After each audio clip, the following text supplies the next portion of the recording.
Greetings and welcome to Prepared Fast Forward, our chance to leave the past behind and discuss modern day pop culture. My name is Jason and I shall be your host for this special episode. Joining me for this occasion is Rich. Hello. And Chris. Hello. We had an exciting chance to get to see The Present before its release in the cinema. And here we are going to discuss it in general, its cast and whether it's worthy of your time. But I mentioned the cast just there, and Isla Fisher is one of the main cast members in this film. And of course, everyone knows she made her breakthrough in Home and Away.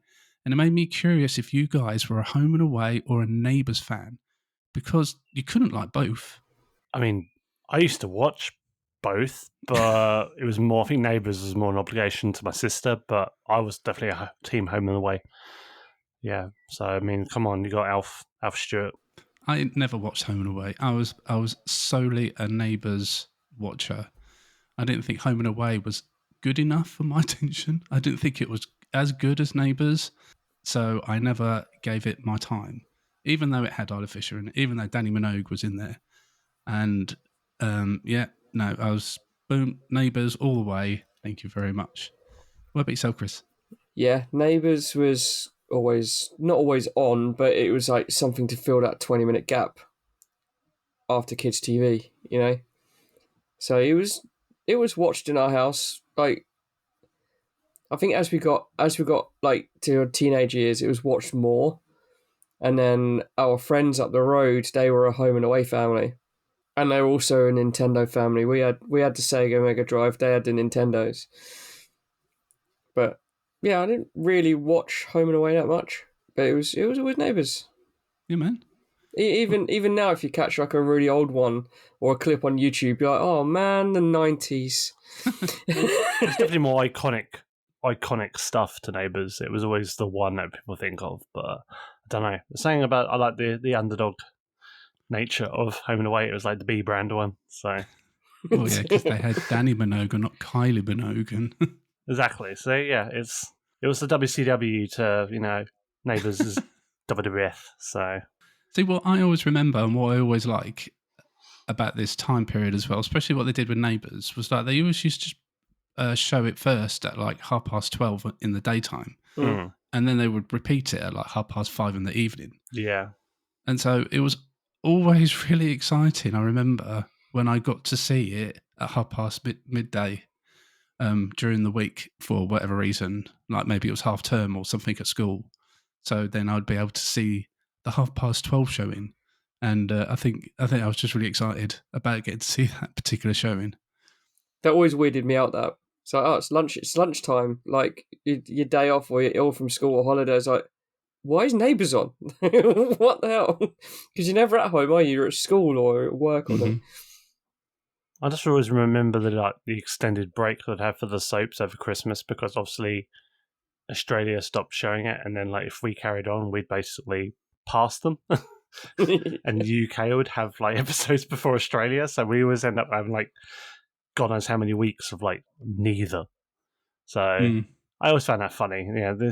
This day and age of distribution now, it's very different time, to these fixed linear TV schedules. And yeah, and that's got its own charm to it.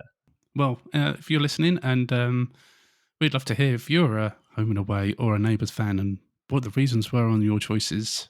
It'd be great to hear what they are. We're eager to get into talking about The Present. So, if everyone is sitting comfortably, let's prepare to fast forward.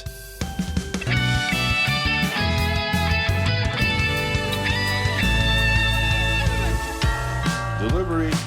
Oh, no. Eric? What are we supposed to do with a giant broken clock that nobody wants? It's a rare antique, Jen. It's kind of creepy. Yeah, I'll have him put it in the basement. No. Yeah. Hey, Taylor. Oh, wow, you fixed Grandpa's clock. I said the clock can help you now and then, but only you can change events. Huh, hokey. So your dad and I, we've decided that we need to make a change. What are you talking about? They're getting divorced. No. What? It's It's a trial separation.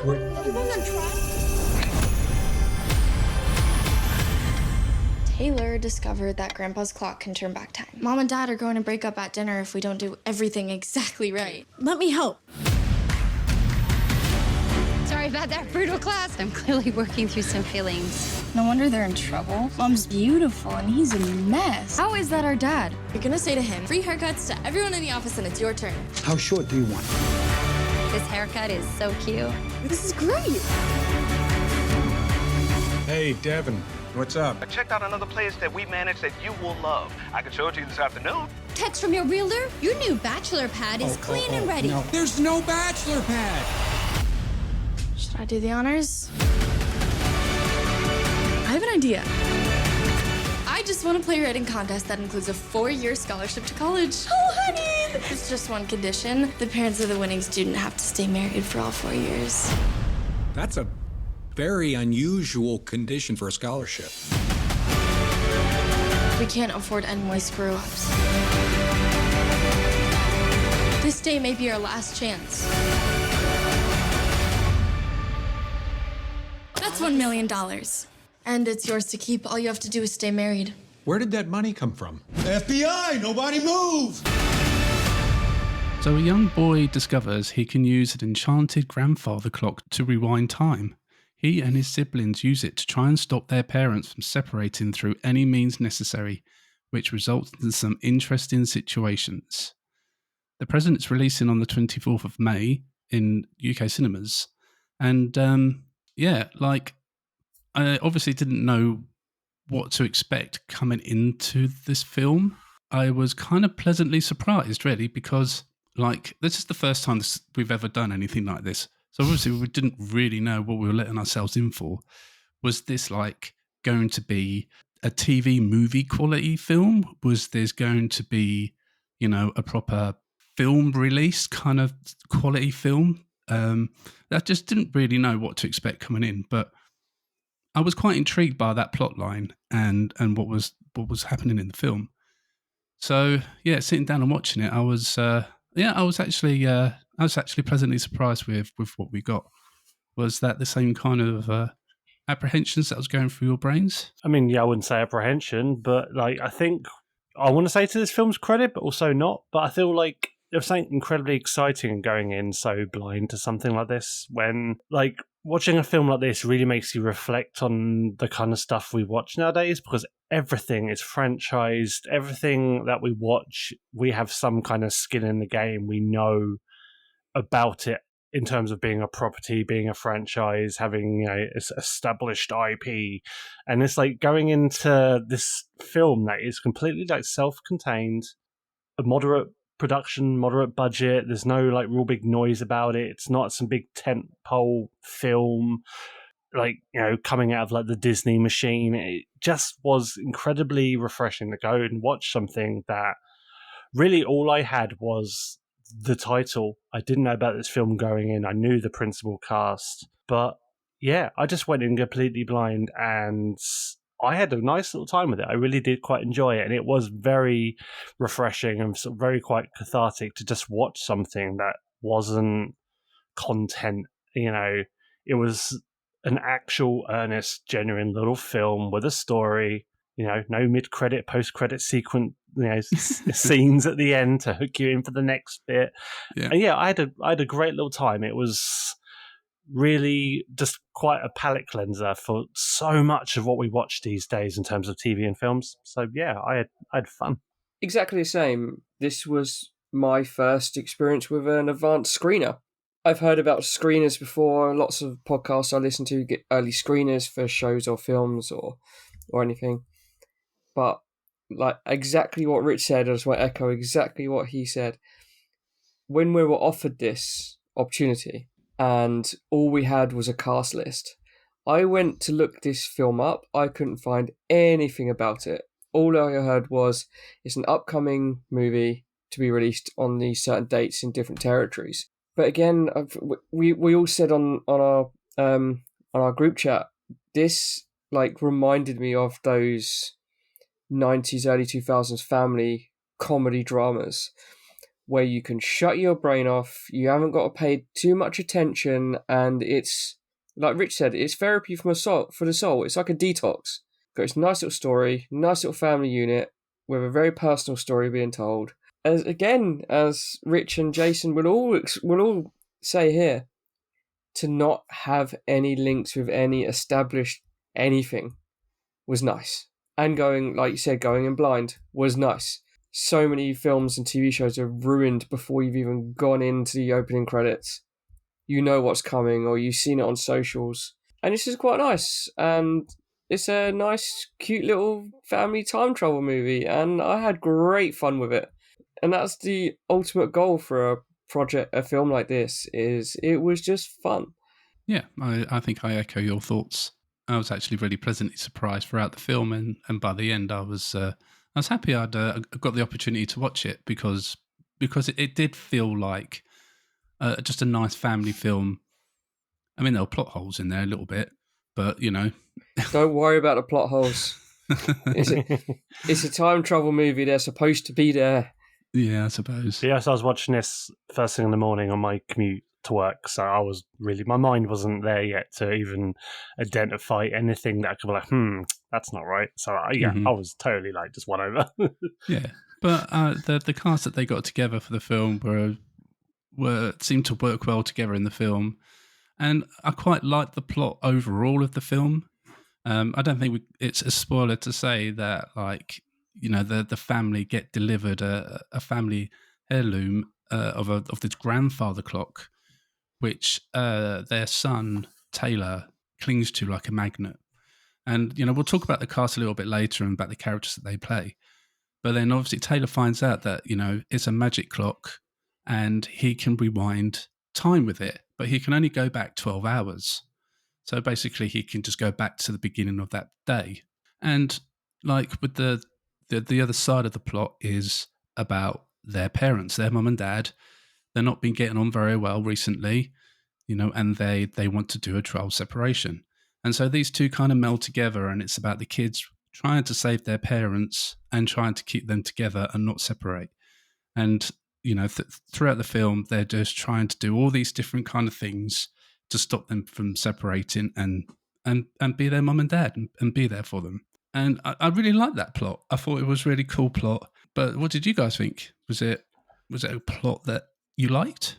I really did enjoy the key performances, and I quite liked how Greg Kinnear's character, it wasn't established like that they weren't getting along, like they were just always constantly fighting and like something dramatic. It was quite a realistic depiction of this guy basically who had a wife, had family, but you could tell he was just kind of struggling and didn't really know what he wanted, and he was just kind of checked out. Like he couldn't connect with his youngest son.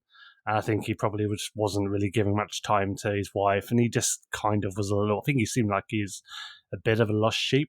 It wasn't like, oh, someone had an affair, or, you know, it was quite a nice little refreshing little depiction of some guy that was just not comfortable in his own skin, you know, in his older years. And yeah, you're saying that it was really amicable, wasn't it? It wasn't like they were really cross with each other or anything. They seemed like, oh, okay, cool. Well, this is obviously what's going to happen. Let's just do that in a friendly and calm manner, which was unusual, I guess, isn't it? Because normally they depict a separating couple as just being really, really cross at each other, isn't it? So Mrs. Doubtfire syndrome of just like this one thing happens and she goes completely off the handle. I was just gonna say, superhero movies can learn a lot from this kind of narrative. Don't show the origin story. We don't need it. Show the present situation and then show the fallout and then the resolution. This film kind of hit personal to me because me and my brother went for a family divorce when we were children. So we didn't understand anything what was going on. Nothing at all. And neither do these children. And to have that realistic take on it where you don't have those pre-movie flashbacks of arguments, things being thrown around. You just see the current situation and how they're dealing with it, and there's still a spark there, but neither of them want to address the spark because they've made that ultimate decision to separate, and that's great. Yeah, absolutely great. It cuts through everything and just goes, right, here we are. You're right in the middle of the story.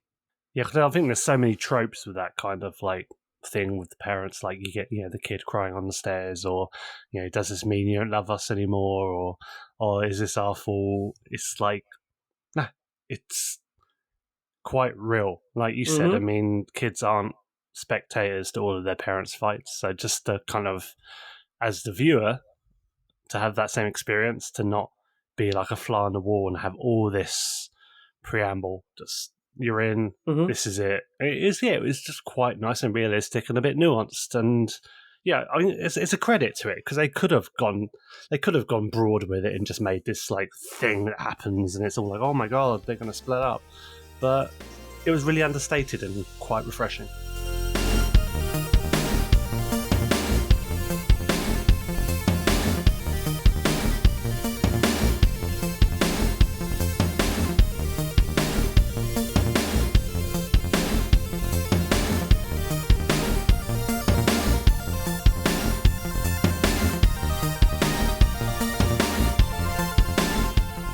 The film's got quite a cool cast. I mean, I'm not going to lie.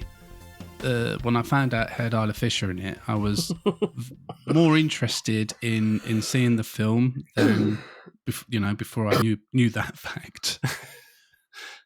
Because it is Isla Fisher, she was big in the 90s, and the early 2000s. She was.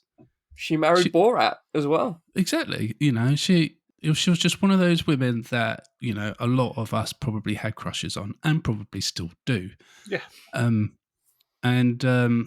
She's my age. She's like rocking 45, 46, which is just bonkers. I'm sure she appreciates that, Jason. I know. She looks great, though, She does. I'm sure when Isla Fisher listens to this review podcast, she'll be going, curse Jason Bajan. This is the first time I've seen her since Home and Away. Literally, I know she's done stuff like Confessions of a Shopaholic, and obviously, her link to Sacha Baron Cohen. She was in The Wedding Crashers, wasn't she? Yeah, she was. Yes, she was. Yeah. You're right. That's the last time I saw her, is in The Wedding Crashers. I think I've only seen that film once. I loved that film. It was quality. Yeah, literally, I saw her as Shannon, and that's it, in Home and Away. So this is my first time since. And yeah. Oh, okay. Yeah. So we have Isla Fisher, and the other big name is Greg Kinnear. So we're just going to have a quick chat about the cast, and we want to talk about the kids as well, because I think they did quite a good job in this film as well. Obviously, we'll start with Isla Fisher. She's the one for us. And how did she do? She's great. I mean, you really, I guess there's something to be said for, it seems a bit dismissive of soaps, but you don't always feel like you get to really see an actor or actress's range, and I feel like she actually showed a nice little bit of range in this. She is actually a really accomplished comedic actress. She's a great little timing. She really conveys just being a bit you can tell she gets stressed and she gets a bit erratic, and the scenes where she's kind of eyeing up the guy that is her student in the gym, and she's kind of a bit like a teenage girl, but she plays a really responsible mum. She loves her kids. She kind of ticks all the boxes. Dramatic comedy, I mean, there's scenes in here, obviously won't spoilers, but you see her with a few little tears in her eyes, and she's one of those actresses, I feel like she actually really gives off a lot on the screen without saying a word. She's a really good, facial actor. She really conveys emotions really, really well. At the end of the film, I was like, damn, yeah, she is good. She is really, really good with what she had to do in this film. Yeah, again, having not seen anything really that she's been in, apart from passing glimpses, as we mentioned, Wedding Crashers, and I think I've seen Confessions of a Shopaholic half or maybe once at a distance from somewhere. How far from the TV, Chris? 10 feet, 20 feet? Well, no, my wife read the book, so I'm pretty sure it was on one day. Yeah, but ITV2 probably. Yeah, she was great. Really understated and not over the top, because you can be an over the top helicopter parent who's trying to juggle a breakup and children one of them is autistic or on the spectrum at some point, it doesn't become too much.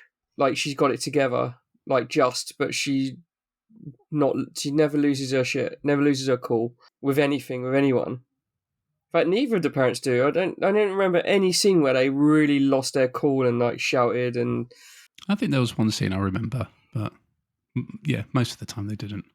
But it's just very cool and collected, and as Rich rightly said, the visual cues you get from her and the body language were really great. Like, I was actually quite taken aback, to be honest.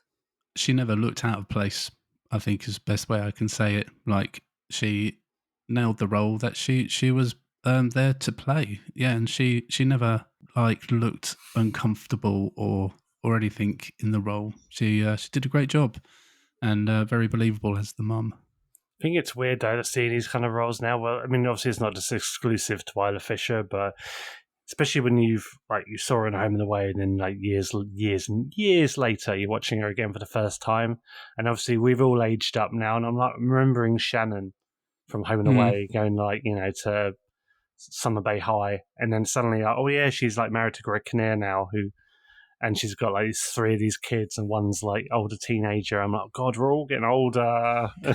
Yeah, because you do have that, like, she's kind of stamped in your mind. You think of her as that age in Home and Away, and it's just like, well, yeah, you do. You always have this mental image of what they were when you were, when you were younger, and that image never changes, does it, in your head as you grow up? And so when you see, I had this moment with Alicia Silverstone when I saw her in something over the last couple of years. And I just couldn't believe it. I kept turning to my good wife and I was like, that can't be Alicia Silverstone. That's not her, surely. She should still be like, I don't know, like no wrinkles. In her early 20s. Exactly. But it was, and she was in her early 50s or however old she is now. And it's just a weird thing, isn't it? Well, I hate the passage of time. And it's appropriate, right. A film about time travel. But the other big name, and like maybe a lot of people would say this is a bigger name than Isla Fisher with Greg Kinnear, because he's quite, he's been quite a big actor, isn't he? In his career, he's done a lot, and he's well known for being in really well known films. Things like Sabrina, As Good as It Gets, You've Got Mail, Little Miss Sunshine. Quite surprised to see him in this kind of film, but maybe this is what he wants to do now. He's done the big films, and now he's quite happy doing the smaller films. And I really liked him in this film. I thought he played Eric really cool. What I like, the dynamic that I loved is like there's a fair decade or more between Isla Fisher and Greg Kinnear, and it's obvious the way it's played. He's not made to look younger. It's never stated the age difference, but it struck me as, younger woman fell in love with the older businessman type model. Maybe I'm reading too far into this sweet little movie, but maybe the generation gap finally got to a point where he was frustrated. I don't know. But the way it was earnestly told and shown that mature relationships between fully grown adults is actually quite refreshing to see. An older gentleman with a younger woman, or vice versa, but it's never explicitly stated. That's just a vibe that I got.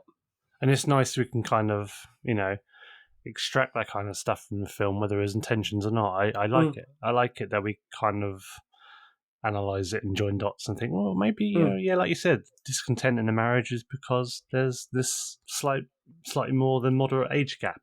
Who knows? Yeah, it kind of popped into my head yesterday, but as you were both talking about our ages a minute ago and how quickly we're approaching the mid-40s, and now people we idolised are now in their 60s and their 50s or older, it just popped into my head there. Like, actually, like even his dress sense is a lot more mature.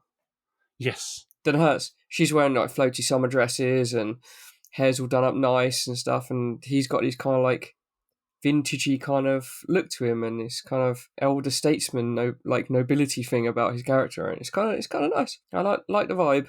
I mean, but that's even like an actual plot point later in the film, isn't it? With his dress sense, his wardrobe. Yes. How she would notice him, get his little haircut, and more of a nice sort of button-down shirt instead of these stuffy little jumpers and whatever. Like, so yeah, it is true. You can see that. So Yeah, I never picked up on the age thing at all. Like I didn't when I watched it. I didn't even think about it. It never even occurred to me. But ultimately, the whole point of whatever vibe they were going for, the whole point of it is age does not matter. Mm. If you are two kindred spirits and you love each other, regardless of what's going on, as is the proof in this film, you could be a 75-year-old married to a 35-year-old. It doesn't matter as long as you two are good with each other and honest. And it's I'm going too far into it as a casting choice. So yeah, let's move on. Yeah, fair enough. I mean, he's an experienced actor, and he brought his experience to the role, and I just really enjoyed his. I really enjoyed his performance. I just thought he just nailed it. They just seemed to have good chemistry with Viola Fisher as well. Definitely. Which really helped on the camera, and the overall product itself was that really helped the film in general, really. So yeah, no, really, I really enjoyed Greg's performance as well as Isla. So yeah, it's really cool. Well, there were 3 children. They have 3 children, as we mentioned in the film. We've got Taylor, Emma, and Max, and I think all 3 of them were played really well as well. Like I really liked the differences between them. They all had their own personalities. We had Max, who was just like a general getting up to mischief. Seemed like he was that kind of awkward middle child. I think he was almost kind of a bit lost and trying to be noticed. Yeah. Like he's trying to electric get his guitar attention. at 6 in the morning. Yeah, he was kind of struggling because obviously, but we'll go into it. And like accident prone as well, kind of child. And then we had Emma, who was like the grown up teenager, who she was old enough to drive, and she was like, in air quotes, the adult of the group. And then we had Taylor as well, who was a mute, who seemed to show autistic tendencies, although it was never said in the film. Was it? I don't think it was. It was never said. It was implied more than anything, but not wanting to be touched, that kind of stuff. It was like texture sensitivity with foods, and again, great, really great. Like how they don't need to say, "Oh yeah, look, boom." It's like, no, we get it, You've told your plot point. You don't need to see a 15-minute establishing shot of him at him as a doctor's office being questioned, do you? You don't need that. Lesser films would do that. I'm looking at you, superhero movies and tentpole movies. This could be named the anti-superhero film episode. But like, I liked how they all had their own personalities and their own differences. I think like a lot of films of this type, the children can just be quite vanilla, very samey. We just need to show that these characters have got a kid, a boy and a girl, that they're a family, they've got kids, and they never really put a lot of effort into the children's personalities. Whereas obviously here, I guess because they're probably just as important to the plot line as the parents, they really worked hard to give these children their own personalities and traits and everything, and that definitely made the film much more enjoyable and interesting. I think like with a film like this, there's a danger, isn't there, of like making it too plain. I don't know, like playing it too safe. Yeah, playing it too safe. That there's that danger of doing that and just concentrating on the main hook of the plot line of being, we can rewind time and relive the day, kind of thing. Whereas here they didn't wholly rely on that. They really put some effort into the characterizations of these people, and I think that's made this film much more stronger than it could have been. And I think a lot of that's come down to the kids and the actors who've played them, because I think they all did quite really phenomenal jobs. And that took me back as well. Like I didn't expect that level of performance from this film. And so I was really pleasantly surprised by what I saw from these kids. We'll start with Taylor, who was played by Easton Rocket Sweder. Awesome name. Yeah, love the name. And he was like the main. He was the child. He was the child that took the clock and found out about the time travel powers that this clock holds. And he was the one that kind of started this whole thing of trying to do all these different things to keep his parents together. I thought he did a really great job of playing the character that he was given. I mean, the fact a lot of the way he communicated, like, was like what you saw, his thoughts and stuff. It was done through like an extra sketch, and also I forget what he was using to vocalize again. If it was like an AI voice sim. Yeah, he obviously did the Obama voice, didn't he? And like, I feel like that one, like the old British rock star, like that voice was like bothering me because like I couldn't work out who they were either. It sounds like a cliche British rock star, kind of like a bit aged, kind of like. But saying about it, I'm like, oh, I know this voice, but yeah, I never went and looked into it. It's not the comedian who did the Aussie's M&Ms from Wayne's World. I mean, yeah, that would have been amazing. But yeah, I think he was great because I mean, again, I won't spoil things, but for what you see the majority of the film, he doesn't actually speak. It's all conveyed through just his actions. Like, he really uses his like body to act. Like, there's a scene when he's running, he's all kind of like flailing arms, and he's very animated, and I thought he was terrific. But he didn't get to give a conventional performance, but he really, you gauged what he was thinking, and he was as important to the story, if not more so, than his brother and sister. Yeah, I thought he was terrific. So I'd be interested to see what he does going forward. I always like to think you see these kids acting, you get these like Ty Simpkins and younger actors, try to think of younger actors now that have recently come up and like, oh yeah, they're that person. They do this stuff now. But I like to think these three kids will go on to do a lot of good stuff because I was impressed. The sincerity of the performances, especially of the youngest child, like you guys have said, is very awkward, but not in his own house. In his own house, he's comfortable, he is who he is, but as soon as he leaves that front door and he's out and about, he knows he's got to do these things to interfere with certain things, but it puts the fear in him at the same time, even though he's replayed the day, 37 times. It's like Family Groundhog Day, this film, in a way. Yeah, that's a really good way of putting it, actually. And again, Jason, you told me I need to do it, so I'm going to do it. Star Trek did it with... Yay, there you go. Directed by Jonathan Frakes, and it was a time loop. 4 hours later, here we go. There we go. And that is it. I'm done. But yeah, it's a new record, Chris. Well done. Yeah. And again,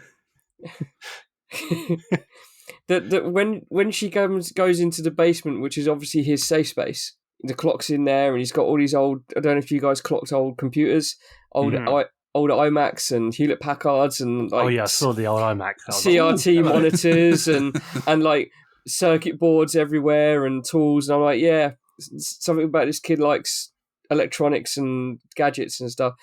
But the fact he figures out that the clock works and says to his sister, you said that the first 37 times that you've come down into this basement. Like, whoa, hang on a minute. 37 times he's done this. And it's great. Yeah, the little kid was fabulous.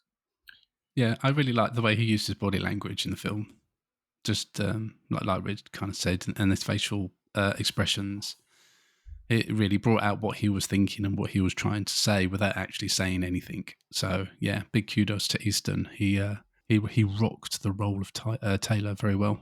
Emma, who was the air quotes grown up of the group, was played by Shea Rudolph. Quality surname. It's no rocket, but Yeah.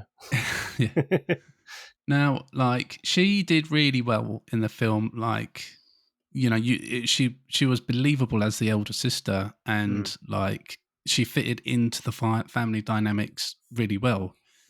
I'd say her character is probably the most generic of the three. Yeah, I think that's kind of fair. She when she wakes up, she's on her phone. She's talking to her boyfriend. She wants to go to a party. She has the attitude of an old teenager, and there's nothing really that much else about her, really. I mean, it's just a normal girl teenager. So yeah, she does really well as the character, but the character herself is probably the least interesting as well. I mean, yeah, I think one thing I really liked about her probably in how she was written and the performance was like she didn't kind of slip into that sort of stereotypical character where she was kind of the bloody Nope. teenage Yeah. girl who's like, I hate my Close. parents, Kevin the teenager type. Yeah. She was a bit of a bitch to her brothers, and then by the end they're like, oh yeah, I love my brothers and we're going to work together. She was like quite straight throughout. She was good with her brothers. She was generally just quite a nice, considerate person to begin with. She just had things she wanted to do at her age. She wanted to go to the party and see her boyfriend, but it was never like the cliche, oh, okay, I hate you so much, Mm. She was just upset like we all would be if we didn't get our own way about something. And she never let it take over. Exactly. She really wanted to do these things and hang out and meet new people and go out drinking and however, the way it was played and written, family is more important regardless of what I have to do. I'm going to huff and puff for 5 seconds and go, right, suck it up, go home for dinner, go and sort the situation out while it's family catastrophe. Just, you're like, okay, what's happened? And then you don't bring up what you sacrificed for it. You just accept that you're part of a family. You have to be there. She didn't do the thing where she like snuck out or, something incredibly hurtful to her mum before she left the house, I was like, I'm probably like I'm going to break away from this discussion now with even more like appreciation for this film, how small these little things were, but at the time of watching it, didn't really hit me. And then I'm talking about it and hearing you guys talking about it, I'm like, that was refreshing. Thank you. Like, nice, nuanced writing. Like, cheers. Yeah. Appreciate it. They did really, avoid a lot of the tropes of this style of film, I guess, didn't they? You know, there was no pillows shoved under a quilt to make it look like, they were still in bed and all that kind of stuff. So, yeah, I never really took it in that sense, I guess. She was quite a positive person in that sense. And, that was, again, another really nice part of the film. Okay, well, the last child in the film was Max, played by Mason Shear Joyce. And he kind of played what I thought was just going to be a bit of a bit part role in the film. I didn't really see a lot of him in the first part of the film, but I'm glad they kind of brought him in for the second part of the film. Because yet again, he was just a really likable, interesting character, and I wanted to see more of him. He was roller skating around his house. He's got his electrical guitar and his little amp over his shoulder, and he's like playing his guitar music to try and upset his sister. And he's a little bit accident prone, and this, that, and the other. And I don't know, he had a really cool look about him. Really liked, his hairstyle and his glasses and everything else about him. And yeah, again, it's just another really interesting, likable character. He's the cool, misunderstood one who is obviously bullied or something at school, but does not care. Yeah. And he does what he wants, and he's happy. And you can see him just going, yeah, whatever you think of me, I don't care. I love that characterization. It was great. It's generally nuts, actually. I think we're like 3 for 3 on these kid characters, and it's like, I like them all. It's like usually you might get one. Oh, you know what? Yeah. They're all right. The other 2 can't stand them, but I really liked all 3 of these kids, the characters, the performances. I'm like, damn, okay. I never found any of them irritating. No, it wasn't slipping into the usual nice, comfortable tropes of like, yeah, this is the rebellious older sister and the sensitive little brother, and then it just was.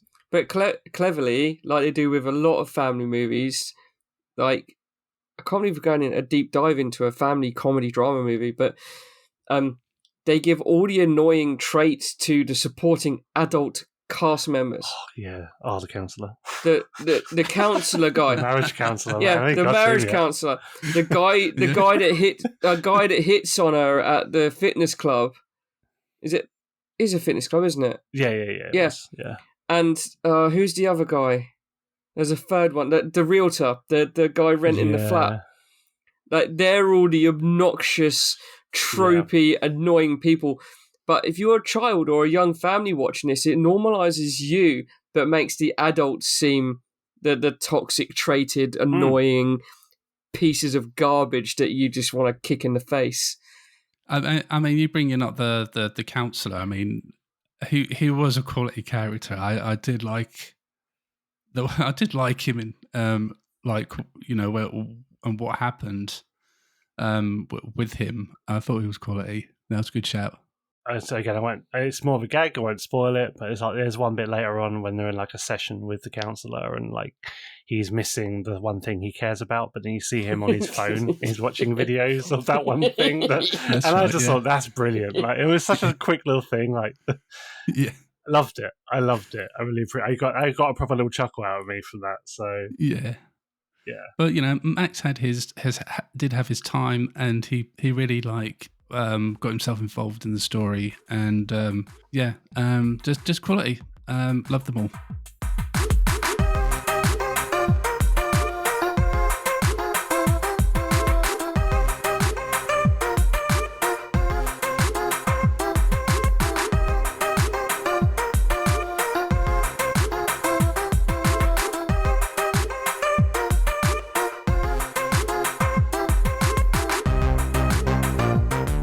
So I think all that's all left for us to say about the present is whether it's worthy of your time to go and see this film. And if you've been listening to what we've been saying, I think you know what we're going to say.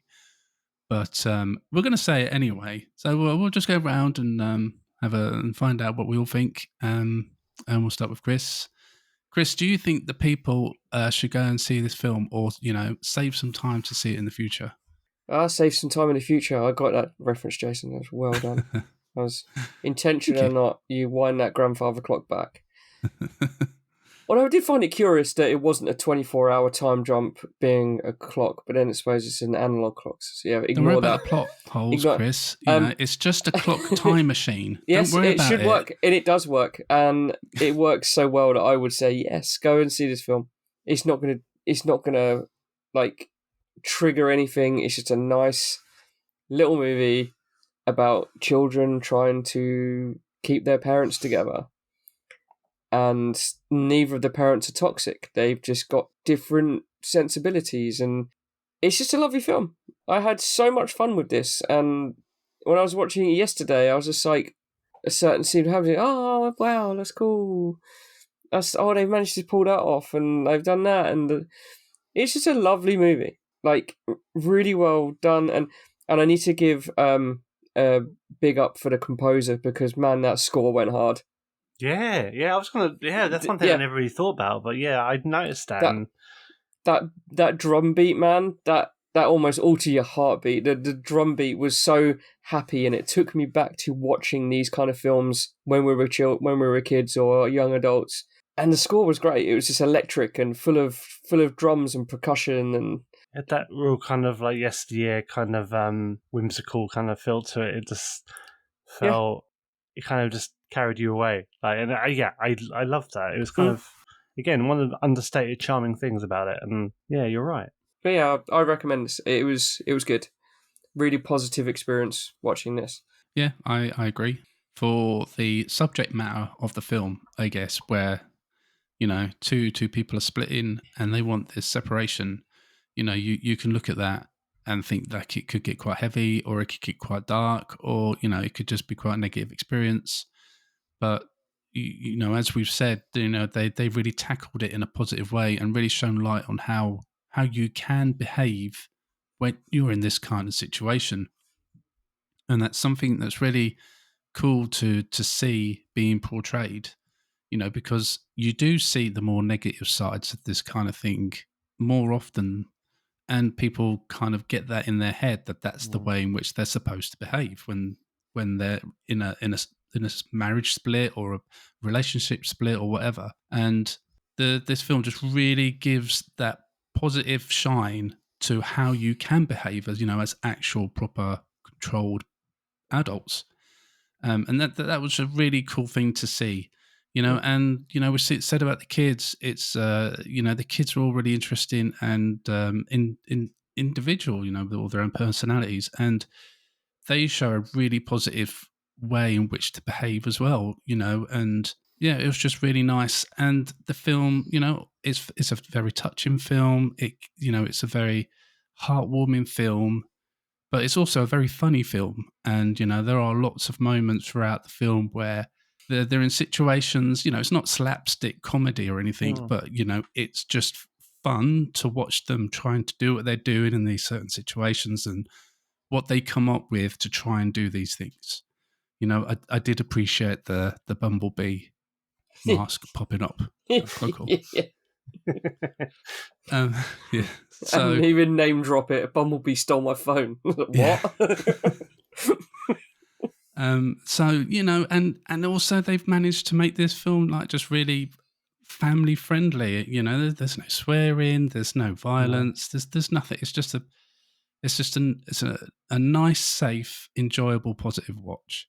So what more can I say? I can't not recommend it because that'd just be a stupid thing to do, you know? So yeah, absolutely go and see this film. Absolutely make some time to watch it. You know, it's not the biggest blockbuster in the world, but it doesn't have to be. You know, some of these smaller films are definitely worthy of your time, and this one definitely is. Yeah, absolutely. I said on a personal note again, I mean, it was just really nice to go and watch something again that was, and I assume still will probably fly somewhat under the radar. And I mean, if I ever watch films that are, like I said, somewhat under the radar, this day and age, I might watch like some horror I've heard about, or some thriller. But it's like to watch essentially a family time travel comedy in 2024 with two key actors in it that I know.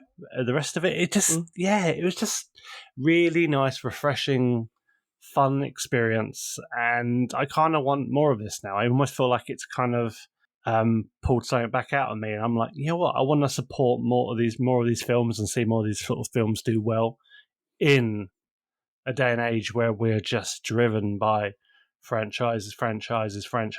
Everything has to be part of a series that has a baked-in fan base.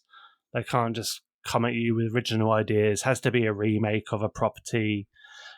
And it's just nice to have these kind of films again, to not know where the story ends, you know, and what kind of journey you're going to go on with the characters. Was just a really fun time. And yeah, I really liked the sense of humour to it. I mean, it's one of those things I thought, okay, I'm going to watch it. I'm going to like this. Is it kind of drift into kind of like Hallmark family schmaltz? Is it going to be a bit of a sort of a Nick, you know, family comedy slapstick kind of thing? And it didn't ever do that. Like I said, there's some of the stuff with the counselor, again, we won't go into it, but I found the way they did it with him, it was quite nice, mature comedy. It wasn't done like overly broad and like, it was, I just really had a really nice, fun time with this film. And yeah, I want more.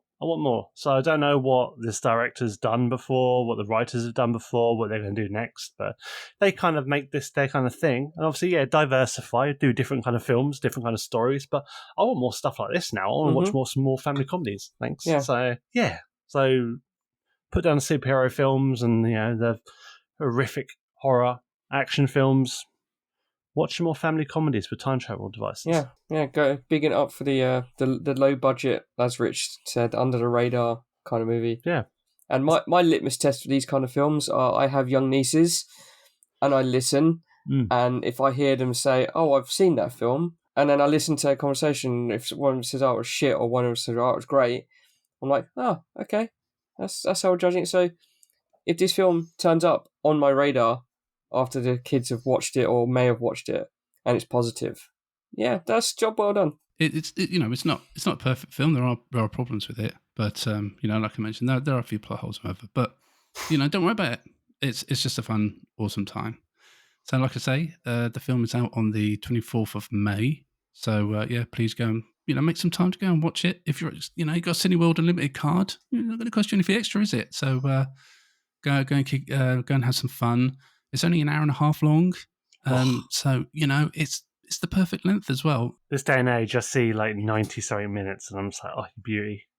I love films that respect my time and do everything a 3-hour film could do in that runtime. So yeah, go and watch The Present. It's awesome.